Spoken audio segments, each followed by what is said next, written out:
Hi friends, Bashas kitchenல இன்னைக்கு நம்ம பார்க்க போறது பூசணிக்காய் கூட்டு. பூசணிக்காய் நிறைய பேருக்கு பிடிக்காது. ஆனா இந்த பூசணிக்காயை டேஸ்டா எப்படி செய்யறது அப்படின்றத இந்த வீடியோல உங்க கூட ஷேர் பண்ணிருக்கேன். வாங்க பார்க்கலாம்.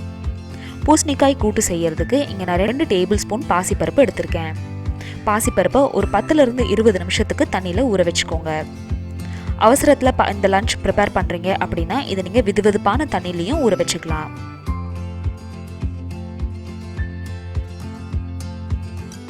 இப்போ ஒரு பந்த பூசணிக்காய் எடுத்து நான் அந்த மாதிரி கட் பண்ணி எடுத்து வச்சுக்கிறேன். பூசணிக்காய்க்கு பின்னாடி இருக்கிற அந்த பச்சை கலரில் ஒரு தோல் இருக்கும், அந்த தோலை பீல் பண்ணி எடுத்துருங்க. எடுத்துட்டு இந்த மாதிரி ஸ்கொயர் ஷேப்பில் கட் பண்ணி வச்சுக்கோங்க. நான் எப்பயுமே பூசணிக்காய் கூட்டு விதை போட்டு தான் செய்வேன். உங்களுக்கு விதைகள் பிடிக்கல அப்படின்னா நீங்கள் எடுத்துக்கலாம்.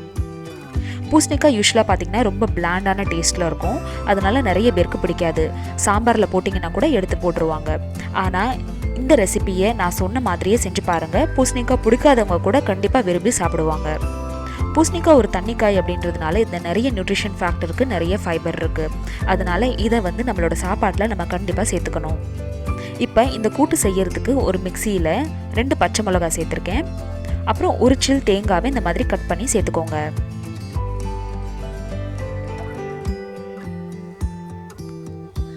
தேங்காய் சேர்த்ததுக்கு அப்புறமா இதில் 1 to 1.5 டீஸ்பூன் வரைக்கும் ஜீரகம் சேர்த்துக்கலாம்.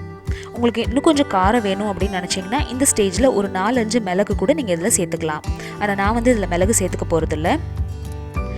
அதில் கொஞ்சம் தண்ணி ஊற்றி அதை நம்ம பேஸ்ட்டாக அரைச்சி எடுத்து வச்சுக்க போகிறோம். இப்போ நம்ம இந்த பூசணிக்காய் கூட்டு செய்ய ஸ்டார்ட் பண்ணலாம். ஒரு கடாயில் கொஞ்சம் எண்ணெய் விட்டு அதில் கடுகு ஜீரகம் போட்டு தாளிச்சுக்கோங்க. கடுகு பொரிஞ்சதுக்கு அப்புறமா இதில் நம்ம உளுந்தம்பருப்பு சேர்த்துக்க போகிறோம்.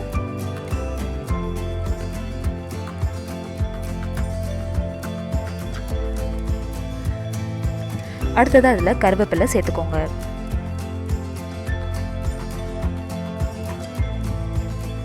ஒரு 2 to 3 பல்லு பூண்டு சேர்த்துக்கோங்க. பூண்டை நீங்கள் இடிச்சும் சேர்த்துக்கலாம். நான் அப்படியே சேர்த்துருக்கேன். 1 நிமிஷம் இது வதங்கட்டும். இப்போ இதில் மீடியம் சைஸாக நறுக்கி எடுத்து வச்சுருக்கு நான் வெங்காயம் சேர்த்துக்கிறேன். வெங்காயத்தை ஒரு 2 நிமிஷத்துக்கு வதங்க விடலாம்.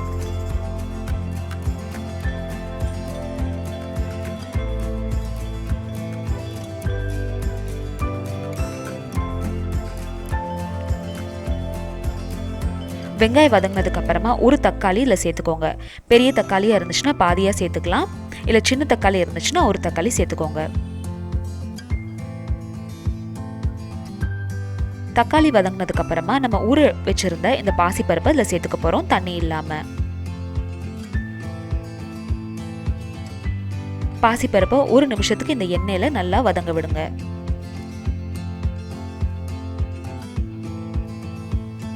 அடுத்ததா இப்போ நம்ம பாசிப்பருப்பை வேக வைக்க போகிறோம். தேவையான அளவு தண்ணி ஊற்றிட்டு இதை நம்ம கொதிக்க விட போகிறோம்.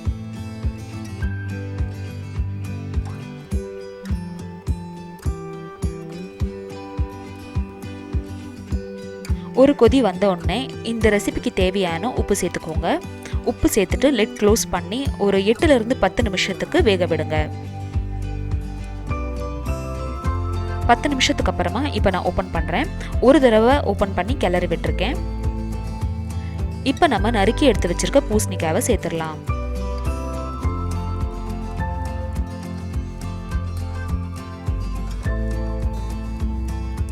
பூசணிக்காயை சேர்த்துட்டு எல்லாத்தையும் நல்லா மிக்ஸ் பண்ணிக்கோங்க.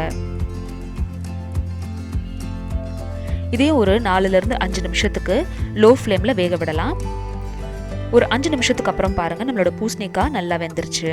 பூசணிக்காய் வேகும் போது நிறைய தண்ணி விடும், அதனால நீங்கள் அதுக்கப்புறமா தண்ணி ஊற்ற வேண்டிய அவசியம் இல்லை. வெந்ததுக்கப்புறம் பூசணிக்காயோட கலர் பாருங்கள் நல்லா சேஞ்ச் ஆயிருக்கு. இப்போ இந்த ஸ்டேஜில் தான் நம்ம அரைச்சி எடுத்து வச்சிருக்க இந்த பேஸ்ட்டை சேர்த்துக்க போகிறோம். இந்த பேஸ்ட்டை சேர்த்துக்கிறதுக்கு முன்னாடி பாசிப்பருப்பு எல்லாம் நல்லா வெந்துருச்சான்னு செக் பண்ணிக்கோங்க. இந்த தேங்காய் பேஸ்ட் உங்களோட டேஸ்ட்டுக்கு ஏற்றாப்புல நீங்கள் சேர்த்துக்கலாம்.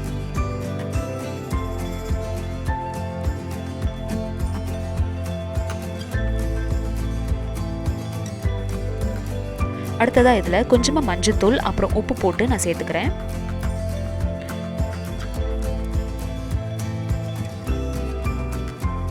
எல்லாத்தையும் நல்லா மிக்ஸ் பண்ணிட்டு ஒரு 5 நிமிஷத்துக்கு இதை நம்ம கொதிக்க விடலாம். லோ ஃப்ளேமில் ஒரு 5 நிமிஷம் கொதிச்சதுக்கப்புறமா ஃப்ளேம் ஆஃப் பண்ணிட்டேன்.